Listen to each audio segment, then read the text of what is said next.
Well, well, well. Okay, here we are underneath the C3. You can see it's got the old original starter motor and solenoid. Needs a little bit of attention, but it does work. And I was gonna service this wire mess up here, this little harness that runs to the starter. And I have to get one more wire off. See the one that's hiding back there? See that little one? Back there. And apparently it's an 8 mil. Now the problem I'm having is that the wonderful people at GM decided that there's this heat guard, right? Heat shield.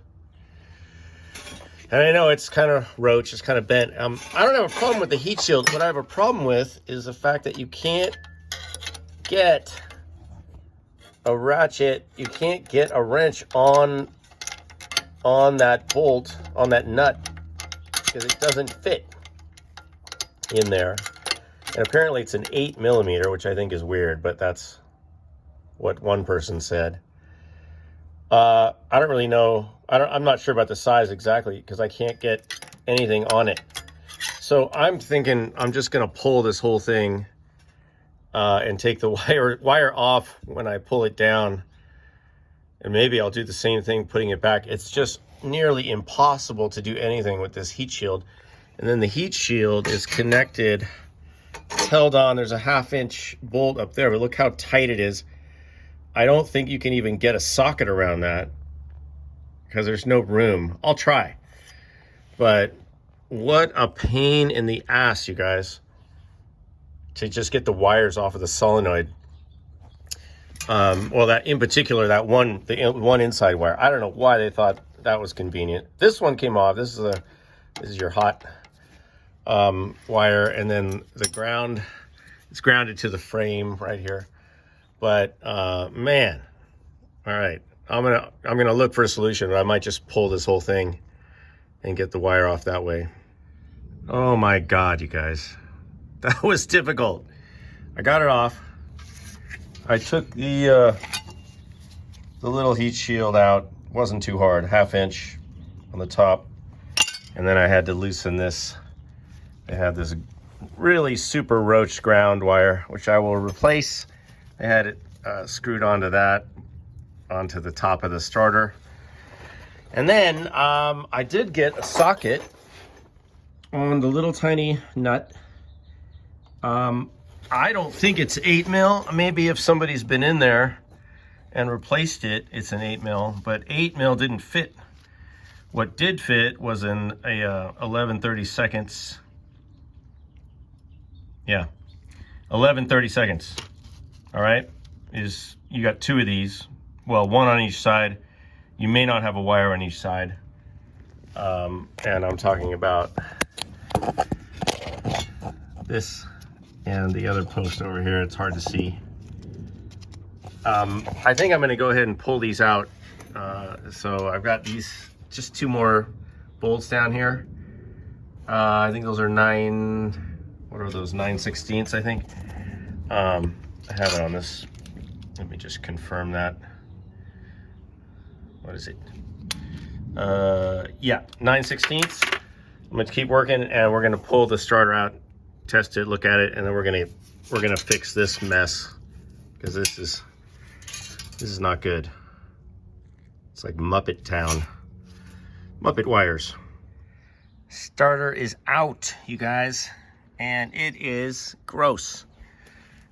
We need to clean this, but we'll get to that in a second. I'm also going to show you what I like to do when I have a little bit of that, you know, that oily dirt that always drops off the bottom of your car. So I had some of that. Obviously, I was wrestling around there, and the bottom of this was super gross when I got it because there was apparently an oil leak in the front. So I take some Simple Green, I brush it around, I leave it for a bit, and then I rinse it, and that usually takes care of it. So here we are under where the starter was, and as you can see, it's a mess under here. I cleaned a lot of the rest of the engine as best I could, but obviously I couldn't get back here, so I'm going to take advantage of this opportunity and clean this up, and I'll talk about how I do that and some of the things I do to clean it, but also protect the driveway. And let's get into that for a minute, and then we'll get back to the starter. So what I like to do to protect the driveway and keep all that grimy dirt stuff contained is I'll grab like an old, and it's better to have papery ones like this one, not plastic. I'll grab like an old tarp that's ripped up, I'm about to throw out anyway, and I'll put this under my work area. And if there's a plastic side, I put the plastic side down and the papery side up. And then I can scrape, I can put some degreaser, I can rinse it, I can do stuff, and all that stuff will fall onto the tarp and get stuck there. And then later I will dispose of that responsibly. But that's what I like to do. It just keeps the driveway clean. You don't want to get in there like blasting an engine off and having all that crap fall on your cement, and then you got to clean the cement. So that's my situation, which I'm sure some of you can relate to. All right, let's get back to the starter. Okay, just to clean up the starter, I'm blasting it with some PB Blaster, and then we'll let this soak for a little bit. I'm gonna go address the side of the motor at the bottom and get that loosened up so we can clean it. Okay, so this is after one pass with some PB Blaster, and then just scrubbing it a little bit with a wire toothbrush. It's getting better, so I'm not gonna go crazy here. I'm not trying to win any clean engine award. Just want to get this gunk. You can see though, it is gunky, you guys. There was apparently the prior owner had this oil pan is probably not the right oil pan, and there was a huge gap up here, which I have, don't tell anyone, but used a large amount of sealant on, and I think I have stopped the leak. But yeah, it was ugly. We'll see when we get running the car around. I might have to replace the oil pan, but that's a pretty easy job. If you guys are wondering what these are for your spark plug wires. And originally they ran the wires through there, or some of them, to keep them all out of the way. But it's almost impossible to put your wires through that thing and get them out without ripping the heads off of them. So I'm not going to use these for right now. I think they actually put the wires on, put everything on before they dropped the engine in originally. Don't quote me on that, but these are a cool piece of history, but they're not going to be doing anything right now. Maybe later if we do a rebuild.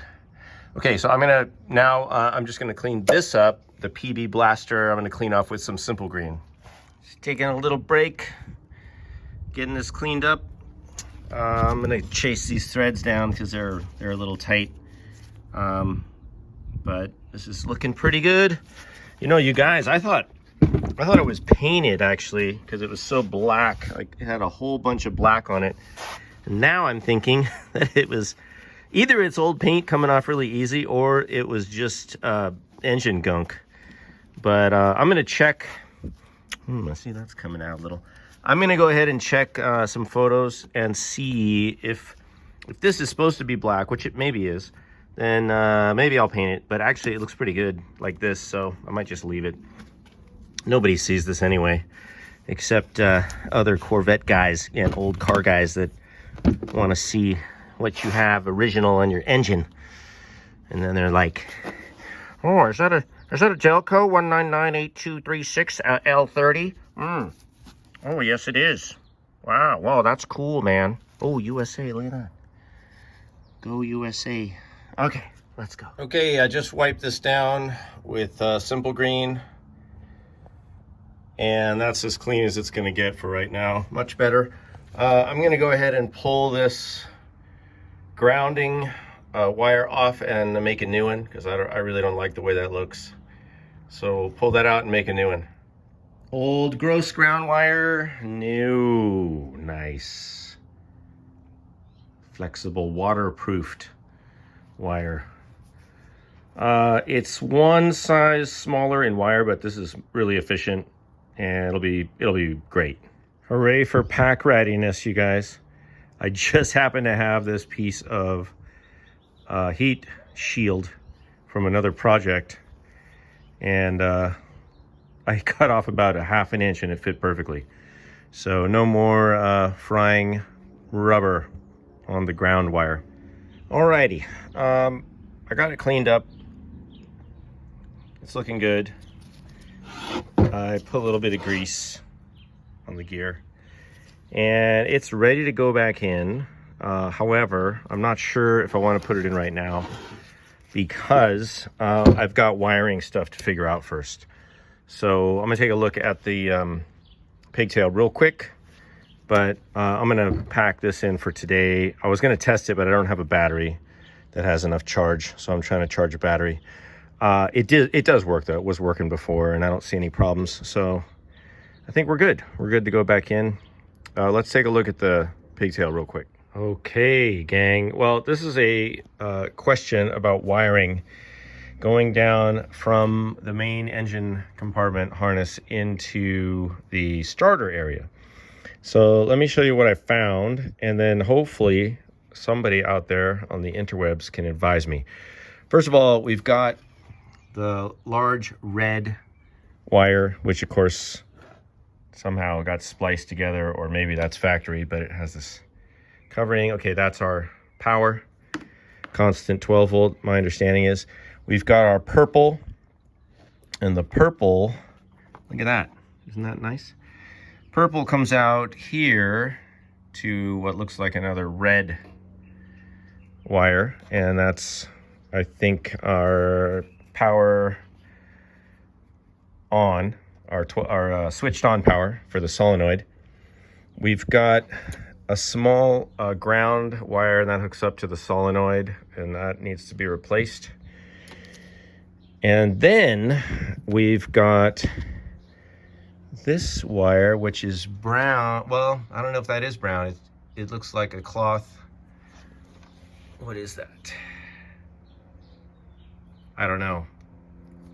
Yellow, red, yellow, orange with a cloth cover. And then at the solenoid, I'm not sure where this was because I think it was disconnected. So that's a mystery wire, and obviously not happy.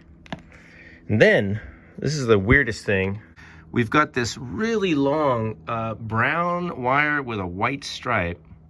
And the thing that's so weird about it is it was down, it came down into the pigtail, and then I guess it chickened out and it turned around, it went back to where it came from.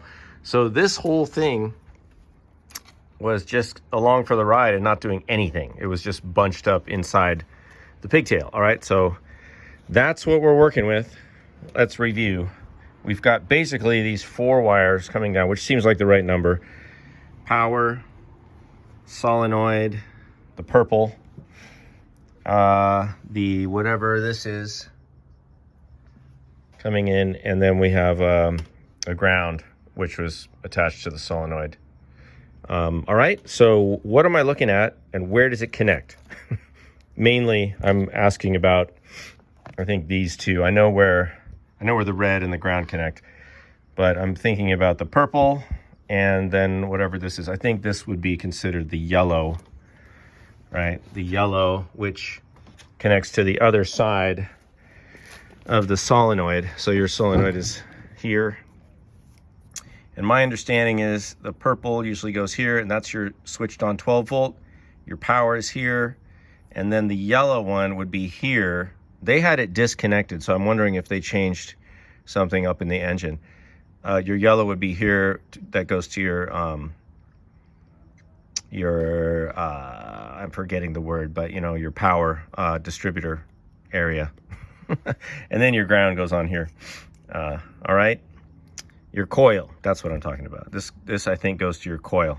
So if you guys have any advice, suggestions, information on all this, please let me know. And I'm going to stop this longer video here, but we made a lot of progress today. Thanks for watching.